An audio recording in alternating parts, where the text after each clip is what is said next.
This is the early edition,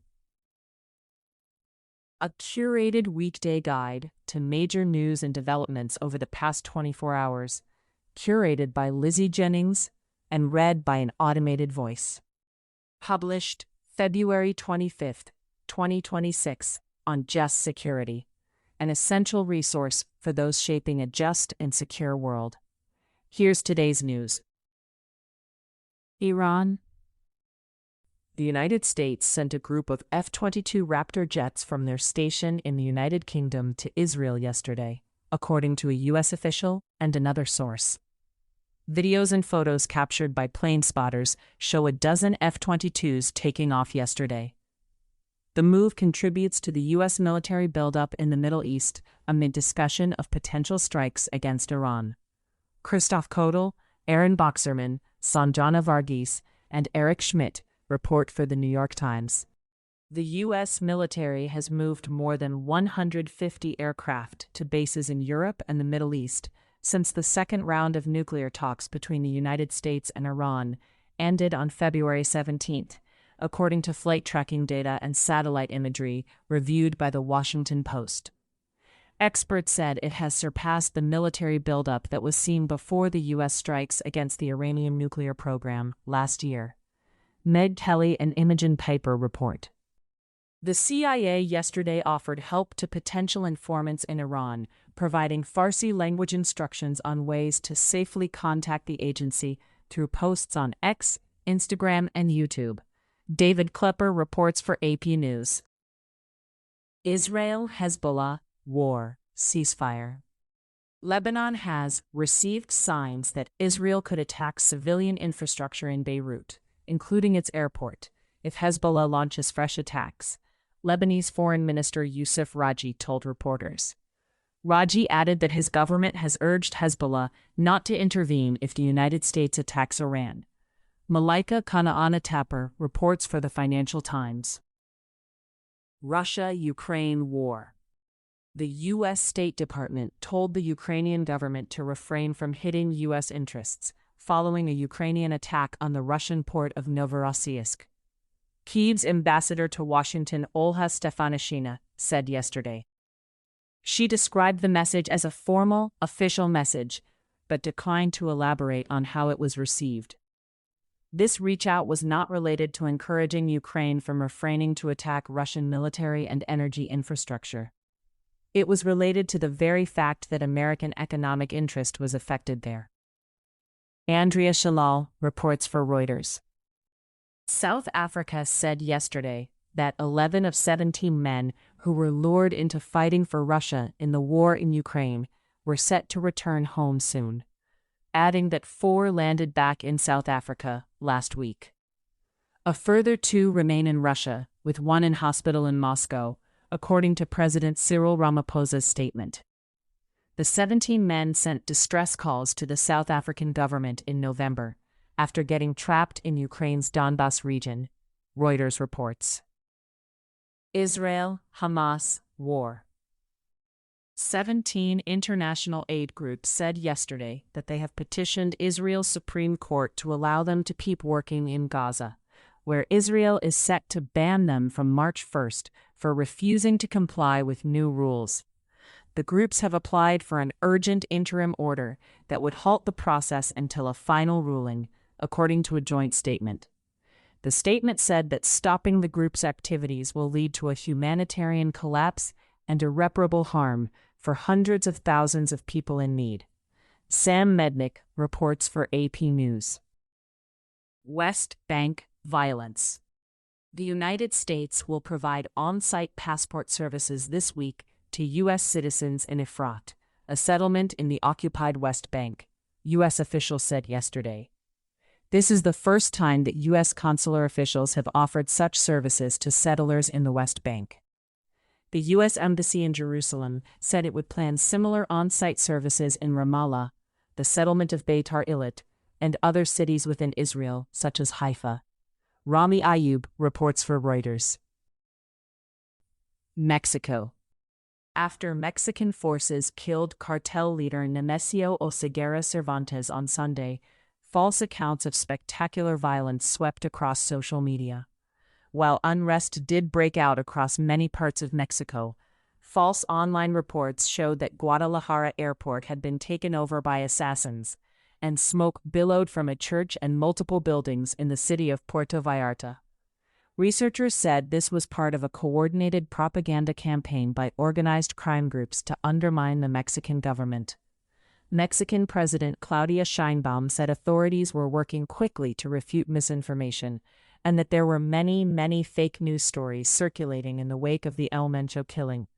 Laura Gottesdiener and Stephanie Eschenbacher report for Reuters. Other global developments. Chinese President Xi Jinping has removed around 100 of his top generals since 2022, hollowing out nearly half the senior leadership of the People's Liberation Army, according to a new study by the Center for Strategic and International Studies released yesterday. In the near term, given the significant vacancies, it would be incredibly difficult for China to launch large military campaigns against Taiwan, Bonnie Lin, the director of the China Power Project at CSIS, said. Chris Buckley reports for the New York Times. China yesterday restricted exports to 40 Japanese entities it says are contributing to Japan's remilitarization. 20 companies placed on the export control list will not be able to import dual-use goods, which can be used for civilian and military purposes.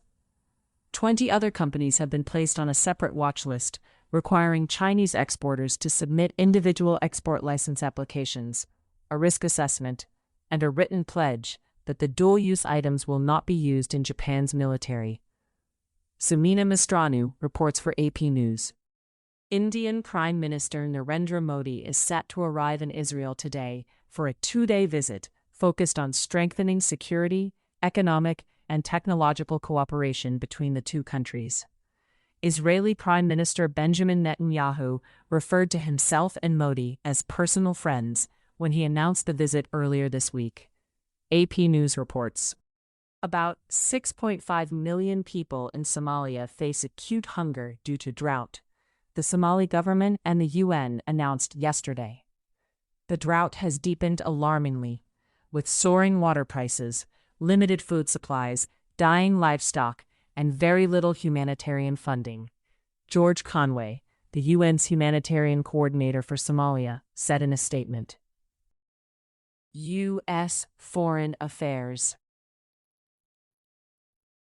The U.S. ambassador to France, Charles Kushner, yesterday called French Foreign Minister Jean-Noël Barrot to ease tensions after skipping a summons on Monday over social media posts about the killing of far-right activist Quentin Duranc. Barrot had said early on Tuesday that Kushner's no-show would limit the ambassador's ability to serve in France. Following this, Kushner called the minister and they agreed to meet in the coming days, Kushner's office said.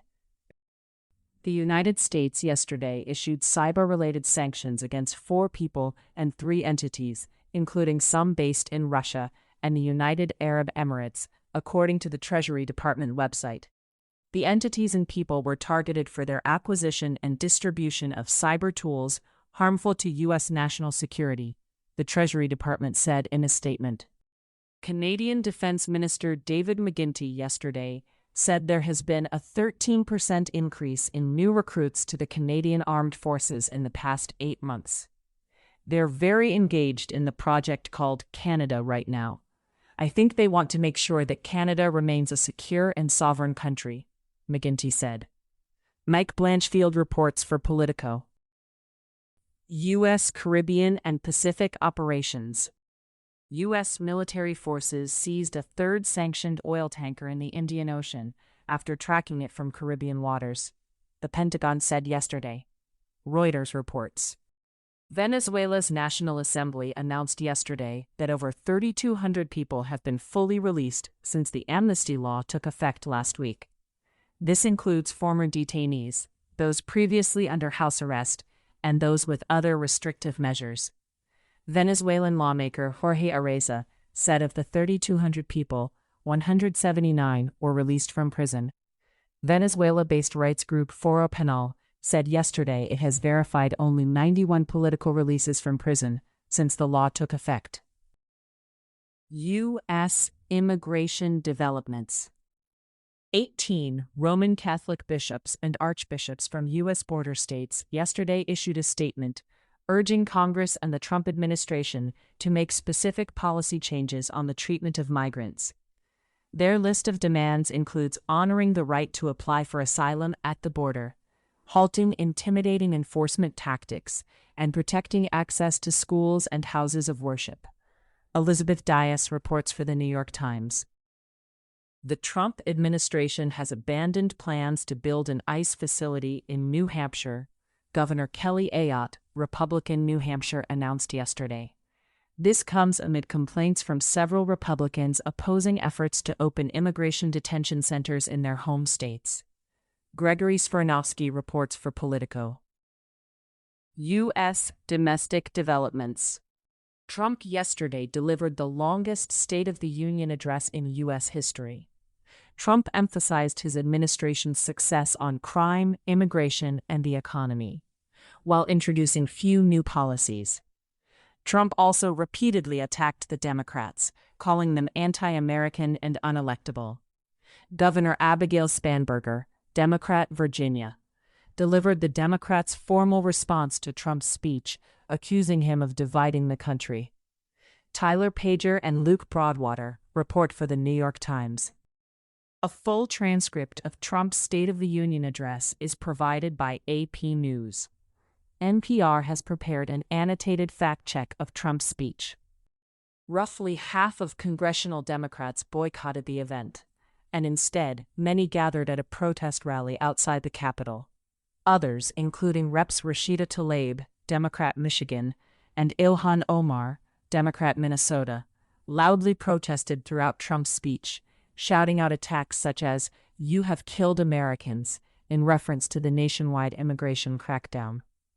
Axios counted 20 Senate Democrats and just under 110 House Democrats in the chamber at the start of Trump's speech. Megan Maniero reports for the New York Times. Jacob Wendler reports for Politico. Andrew Solander reports.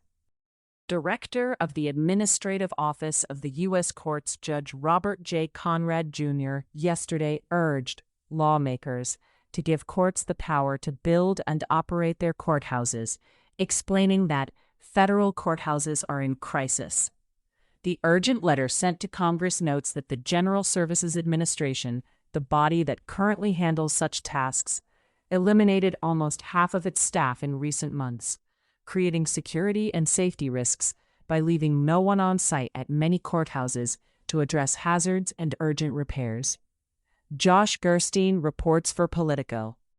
A federal judge in Minnesota on Monday dismissed with prejudice a federal gun charge against Tavon T. Timberlake, ruling that prosecutors violated his constitutional right to a speedy trial amid missed deadlines. A court filing by the federal prosecutors said that factors such as staff shortages had prevented their office from meeting a deadline in the gun case. The Minnesota U.S. Attorney's Office has been strained by resignations and a surge of immigration-related cases. The defendant's attorney called the dismissal very unusual. Ernesto Londano and Mitch Smith report for the New York Times. Senate Democrats yesterday blocked a spending bill to reopen the Homeland Security Department, insisting that any such measure must include new curbs on immigration enforcement. The Senate voted 50-45, failing to draw the 60 votes necessary to overcome a filibuster. Katie Edmondson reports for the New York Times. The House of Representatives yesterday voted 264-133, narrowly rejecting the bipartisan Rotor Act, an aviation safety bill requiring expanded use of ADS-B tracking technology, after the Pentagon withdrew support citing national security and budget concerns. Joel Rose reports for NPR.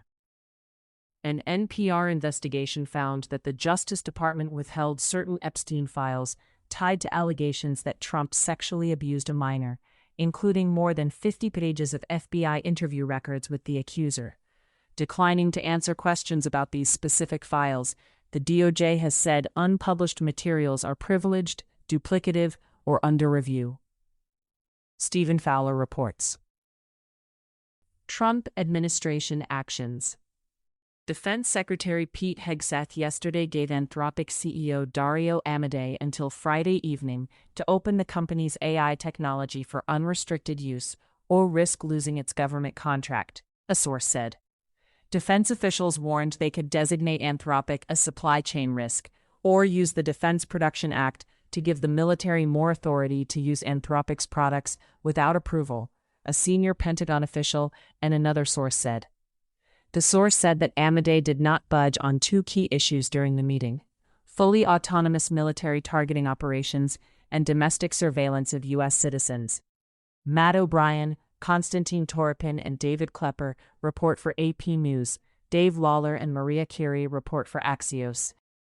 Hegseth is appealing a judge's order that blocks him from punishing Senator Mark Kelly, Democrat Arizona, for participating in a video that called on members of the U.S. military and intelligence communities to resist unlawful orders, according to a court filing yesterday. Michael Kunzelman reports for AP News. The Trump administration is weighing a possible executive order or other action that would require banks to collect citizenship information from customers, according to several sources. Discussions about the potential order have alarmed banks, which have lobbied the Treasury Department and questioned the legal basis for the proposal, some sources said. Dylan Tokar and Natalie Andrews report for The Wall Street Journal. Trump administration litigation.